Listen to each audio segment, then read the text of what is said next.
Financial literacy is so near and dear to my heart. I grew up poor, a very poor family. My parents grew up in Dominican Republic. They did not have much, and they moved to the United States looking for more opportunity, like most immigrants who moved to a new place. But they didn't speak English. They never went to school, never had a formal education beyond the second or third grade. They didn't really know anyone in this new country. And they had 9 children and moved to New York City, one of the most expensive cities in the world, with no money, no English, no education, and 9 mouths to feed. So it was extremely stressful. That being said, I don't remember my childhood being like a negative childhood. I had so much joy, so much love. We had the things that we needed. I knew we struggled. But when I was applying to college in the US, that was when I first realized how much disadvantage we had, because I just couldn't afford to go. I was like, there's no school that I could afford to go to. But I had a counselor who sat with me and said, you have the academic record, you have the passion, the ambition, you should apply to some of the schools that you think may be out of your reach, and you might be surprised to see what happens. And lo and behold, I did. I got a full scholarship to Brown University, and that completely changed my life, right? And thank you. The one thing I'll say is when I arrived there, I was so ashamed of coming from poverty that I didn't want anyone to know that. So I pretended that I wasn't poor, and I bought everything to make me look rich. I bought the Chanel purse, and I bought the MacBook, and I bought the UGG boots, and I bought all the things, and I put it all on credit cards. And so that, she's shaking her head, no, I know. So that was my entry point into the world of financial literacy, was making a ton of mistakes with credit. So I really am passionate that every student deserves, every young person deserves an education so they don't make those same mistakes. I'll talk a little bit more later about the work I do, but I want to hear from all the panelists about your story and the passion that you bring to your work. JD LaRock. Thank you very much. Hi, everybody. I'm JD LaRock. I'm president and CEO of the Network for Teaching Entrepreneurship, also affectionately known as NIFTY. We're a nonprofit that has been around for about 40 years, and we were established by a school teacher in the Bronx, New York, who was very concerned about the same sorts of things that he saw. He had many students who grew up in the same situation that you did, and he found that entrepreneurship education was a real special conduit to promoting financial literacy, and I'm sure I'll get the chance to talk more about that. These days, NIFTY works in 30 US states and 31 countries. We're one of the largest organizations of our type in the world, and the way we do what we do is that we have developed a curriculum, and we have a staff team that educates teachers within a public school to deliver what we do as a formal class. So it's not an after-school experience, it's not a short-time experience. It's a serious experience meant to help young people gain agency through entrepreneurship and financial literacy. And I couldn't be prouder to represent my organization and the work we do on this panel. Thank you. Well done. Thank you so much. JD, I want to say one thing just quickly, right? In the United Kingdom, when I approached the UK government about building it into the curriculum, the challenge was having time in the curriculum, because there's so much commitments the teachers have to make to teach the children the core fundamentals of the curriculum. They didn't have time to provide financial, yet it's such a fundamental topic that's still missing. We'll come back to this and some of the work you're doing. Brian Gallagher, a long-standing friend. We've known each other for many years. Thank you so much for coming. My pleasure, Daniel. My name's Brian Gallagher. I'm here in Davos as the co-founder of the Abundant Circle, which is a impact investment fund-of-funds and ecosystem builder. Done a lot of research, a lot of prototyping, learned from biomimicry and how ecosystems in nature operate, and maybe the answer isn't always mashing everything together, but learning how to coexist and leverage each other. So we've started that fund and the ecosystem that goes with it. I think the other reason I'm probably here is I had a long career in United Way. I worked for 5 local United Ways, which is a community-based organization in the US, and we grew it into a global organization in 40 countries. Became the global CEO in 2002, and then left that position in 2021. So I'm not an expert in financial literacy, but one of the things I have learned over the years is systems change, and how you normalize either good behavior or bad behavior, curriculum in schools, or gang violence, or it's all learned, normalized behavior. And And so I think I'll probably, when we weigh in on the topic, that's probably where I'll go, because I do have a point of view on financial literacy and the skill that it takes, not just for young people, but for everybody probably, because inequality is, in my view, one of the two most pressing issues in the world: the degradation of the planet and the inequality in the world. And with that, it's not just access to technology and jobs and so forth, or livelihood, it's having the capability personally to take advantage of it. Quickly, I'll say that many, many years before you, I'm a first-generation American. My dad came from Ireland, my mom from Scotland. We only dealt in cash. We grew up poor. It was, if you didn't have cash to buy it, you didn't get it. And we lived on public assistance growing up and food stamps in the US. I was the fourth or sixth kid, first to go to college. And I had to teach myself budgeting and what do student loans mean and how do I get a job and how do I pay for it. And then I'm going to fast forward real quickly as we go through this, just for context setting. We have two daughters, great, incredible young women, had great opportunities in high school and then in college.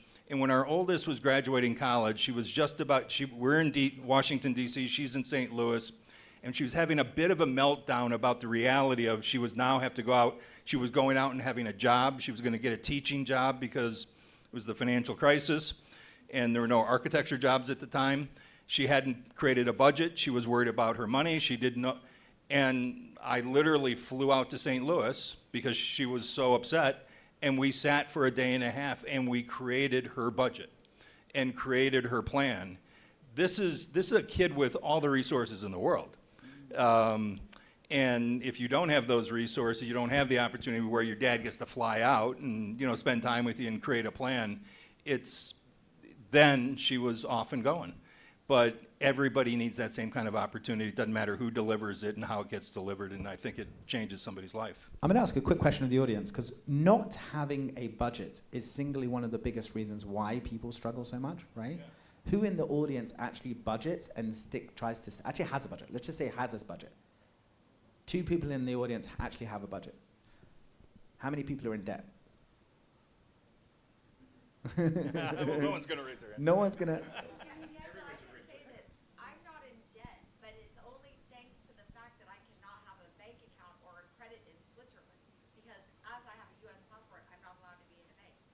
Wow. Otherwise, I probably would be like anybody else in America.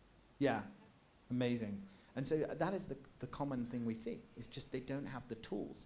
Yeah. And when we did, I don't know if everyone knows this, I don't want to share this, we did a fascinating event called Davos Dialogue, where we brought 28 major institutions together. BlackRock and many others were involved in it. And the single biggest thing they found through this program we did is the lack of direction, flagging where to go for these resources. So I think I'm going to introduce Sam in a second from JPMorgan, but I think the reality is a lot of people don't know where to go for their solutions, right? And flagging the right solutions at the right time, what I call the moments that matter throughout your life, whether it's graduating and building a credit score, midlife crisis, or trying to retire with dignity.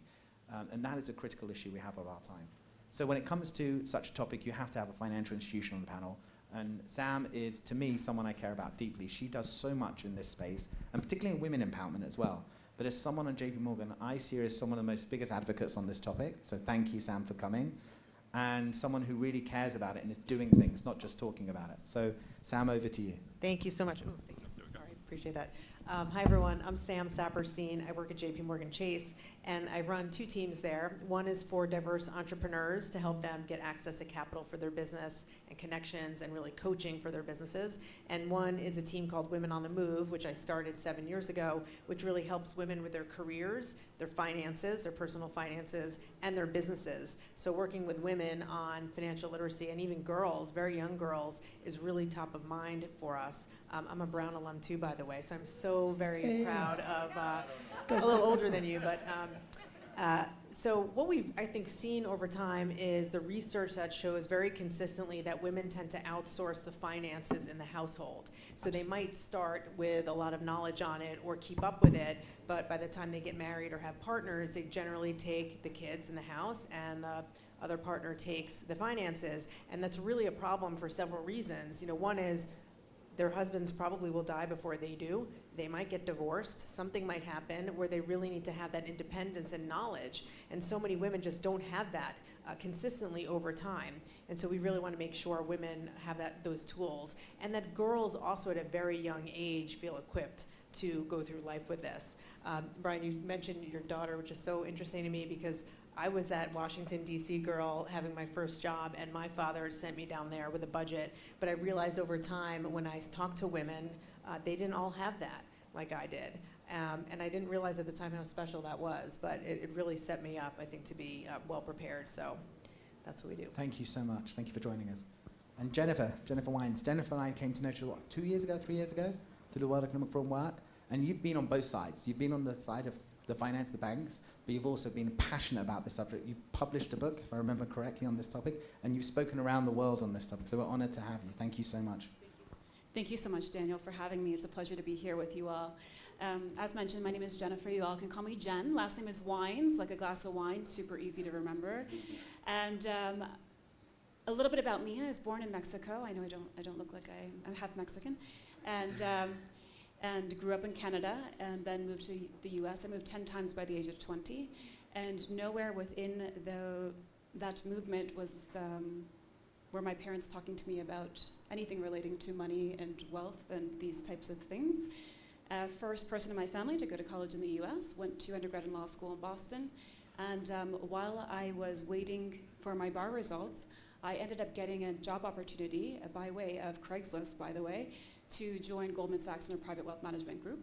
And so I started my career at Goldman in private wealth. Thereafter, I was at JPMorgan in their private wealth management group in Boston, and then thereafter, Fidelity Private Wealth Management in New York. And what I noticed through thousands of client conversations with people who have created wealth, people who have inherited wealth, and the next generation of wealth, that the wealth conversation is shifting. It's changing. Our concept of money, how we make money, how we invest money, and how we spend money is changing, especially for the next generation. And so for me, I saw these trends and themes, and I thought to myself, I'm sitting in Miami, working remotely, although my job is pegged to New York, and I said, something is changing. There's a paradigm shift underway, and I'm going to take these dice I have in my hand, I'm gonna blow on them and roll them, and take a risk and leave the advisor's seat. And as Daniel mentioned, I wrote a book called Invisible Wealth. It's very much about the concept of redefining wealth, particularly as it relates to the next generation. So I've done a lot of research on the trends and themes relating to, again, making money, investing money, and the like. Thank you so much. That's what a panel. So I'm going to go straight into it because we covered to a large degree the initial question of why is it so essential, right? But the question that I have is, and I'm going to take a spin on this, S&P have a global financial literacy survey, right? And it states, some of you may know it, 1 in 3 adults worldwide are financially literate. How can we strategically bridge this gap, right? But also more importantly, with the number of initiatives we have out there going, and we talked about this morning at the breakfast, it's related, right? Why aren't we more coordinated in the initiatives that are happening out there, number one? And number two, I know we're moving the needle. I know we're doing amazing things. Yanely, you're getting education into many schools. How many states are you guys in now? 26. 26 states. They have been backed by Tim, who's a successful entrepreneur, who backed... Do you want to grab the mic just for a second? Yeah, just so explain in that. 2018, in the US, only 5 states had a graduation requirement that said, in order to graduate high school, you have to take a semester-long personal finance class. And that was 2018. Today, that number is 26 because we have a team that is going state by state and meeting with the lawmakers, both on the House and the Senate education committees, and urging them to introduce a bill and get it signed into law by the governors at each of these states. So now we have 26 states. The 2024 year, we got California, which was massive. That's big. 500,000 students every year graduate high school in the state of California, so that's massive change. So we're like at about 66% of students in the US guaranteed to take that personal finance class before they cross the graduation stage. And your goal by 2030 is to get to? 50 states. Isn't that amazing? Hopefully by Hands 2030. together. Our mission is Mission 2030. So we're more than halfway there, but we still have a ways to go by That's 2030. outstanding. So my question, Sam, maybe you can take this question. With so many things out there, why is it we're not making more of an impact? And what's really working, yeah? So what we found, at least with women, is money is a very emotional conversation. So you remember those commercials? I'm sorry to bring up another financial institution, but the ones with the number over your head that you were investing for, right? You were 2 million or whatever it is. That didn't really resonate with women. They weren't thinking, I need X amount to do something with it. They felt it was very emotional and personal, and they generally had something from their parents, whether it was good or bad, about money that they learned. You know, maybe they were taught don't talk about it, that it's not respectful to talk about it. And so we really found you had to peel away at that and get to the emotional needs women had. And then once you did, they were really talking to each other a lot more. And so we really started with basic foundational information that I think can be leveraged no matter who it is for, men or women, but you have to just present it in the right way. I will also say technology does a long way at getting Helping us toward there. And what we saw at Chase, for example, is when we introduced our mobile app, we introduced a feature called autosave, and it just automatically pulled money from your accounts into a goal that you had. It could have been a house, it could have been education. And we really wanted more women to sign up for this feature. And so in really working with the team on the app, we started pushing out a lot of content. Did you know? Certain facts, certain stats, what did women need? And we ended up driving 2 million women to sign up for this, and they saved over $3 billion in a year. Wow. Round And of so applause for that.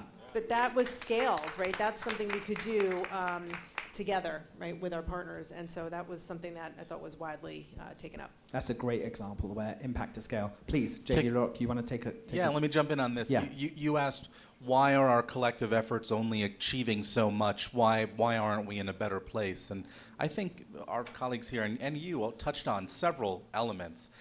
One is that for whatever strange reason, there hasn't been a place in primary and secondary education where this knowledge, there's an opportunity for this knowledge to be institutionalized. Right. And because money issues at home, within families, are often taboo, they're a source of shame for parents who feel that they're not necessarily doing enough for their children. It has the ironic effect of then shutting off that conversation in the home. One of the things I've reflected on as I've led Nifty the past 5 years is why in the US, where we were founded, with this national ethic of free enterprise, why isn't entrepreneurship a standard part of the curriculum? 100%. I hate to say this, but I'm going to say it. And Go for it. we continue in 2025 in the US and in many places around the world to just be on autopilot with a curriculum that is based on very outdated notions Absolutely. of what schooling is for. Yeah.